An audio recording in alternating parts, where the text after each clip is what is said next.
Assalamualaikum warahmatullahi wabarakatuh. Waalaikumsalam warahmatullahi wabarakatuh. Sebelumnya, perkenalkan, nama saya Fania Rahmawati dari Prodi Farmasi Reguler semester 4. Saya dari Universitas Peradaban. Di sini saya sedikit membagikan informasi atau penjelasan terkait penyakit bronkitis. Sebelumnya saya ucapkan terima kasih kepada remaja Masjid Wanita Desa Pakujati yang telah memberikan saya kesempatan untuk bisa berbagi sedikit ilmu terkait penyakit bronkitis dan cara pencegahannya. Yang pertama, saya di sini akan menjelaskan terkait penyakit bronkitis, pengertian dan penyebab serta pencegahannya. Langsung saja, yang pertama ada pengertian dari bronkitis. Bronkitis adalah salah satu jenis penyakit paru-paru. Bronkitis merupakan iritasi atau peradangan di dinding saluran bronkus. Jika bronkitis memburuk dan tidak ditangani, beresiko menyebabkan pneumonia maupun bronkopneumonia yang ditandai dengan nyeri dada, demam, dan penurunan kesadaran. Ada pula penyebab bronkitis.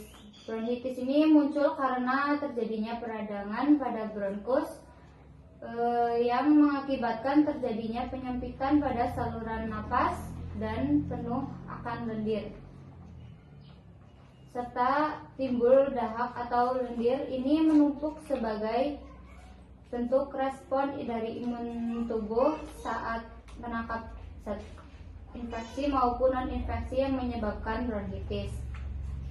Lama-kelamaan, lendir yang menumpuk pada bronkus akan menutup dan menyumbat saluran pernapasan. Hal ini akan memicu munculnya sesak napas dan batuk sebagai respon tubuh mengidap untuk membantu mengeluarkan lendir.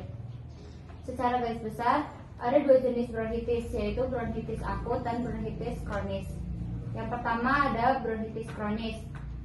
Bronkitis kronis umumnya terjadi sekitar 3 bulan atau beberapa kali dalam jangka waktu 2 tahun.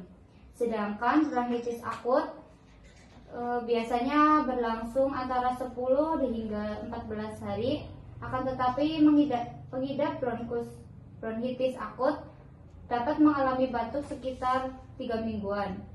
Jenis bronkitis ini juga bisa terjadi pada siapa saja, tetapi lebih beresiko menyerang anak-anak dengan usia kurang dari 5 tahun. Bronkitis akut biasanya terjadi karena infeksi yang menyerang bronkus. Adapun penyebab infeksi tersebut adalah virus yang sama yang menjadi penyebab infeksi saluran napas bagian atas atau ISPA. Salah satunya adalah rhinovirus. Nah, bronkitis akut akan muncul apabila ISPA tidak membaik dan justru menyebar ke bagian bronkus. Yang selanjutnya ada gejala bronkitis.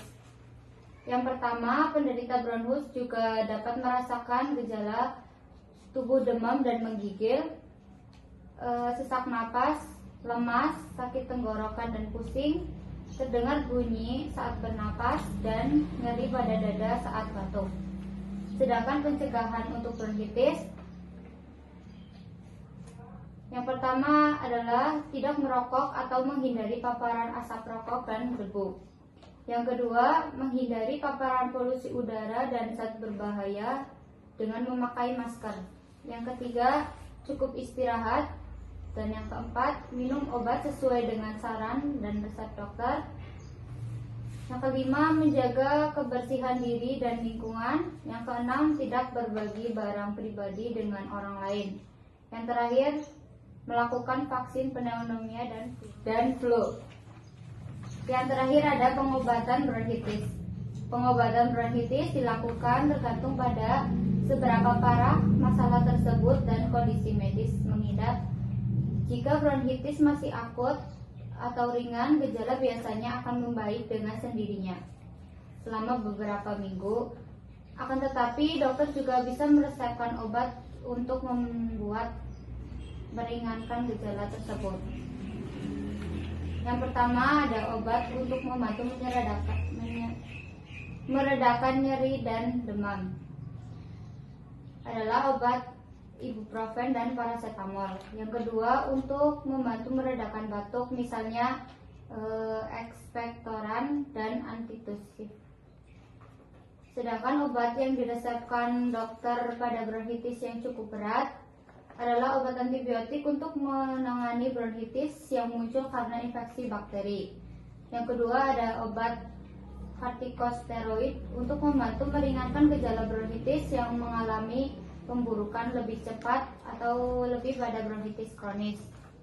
Yang terakhir ada bronkodilator yang membantu meringankan sesak nafas dengan cara melebarkan pipa pada saluran nafas.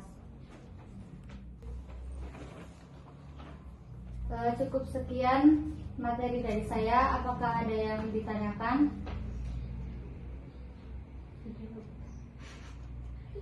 Belum ada. Baik, mungkin cukup sekian penjelasan dari saya. Mohon maaf bila ada kata atau penjelasan yang kurang jelas. Sekian dari saya. Wassalamualaikum warahmatullahi wabarakatuh. Waalaikumsalam warahmatullahi wabarakatuh.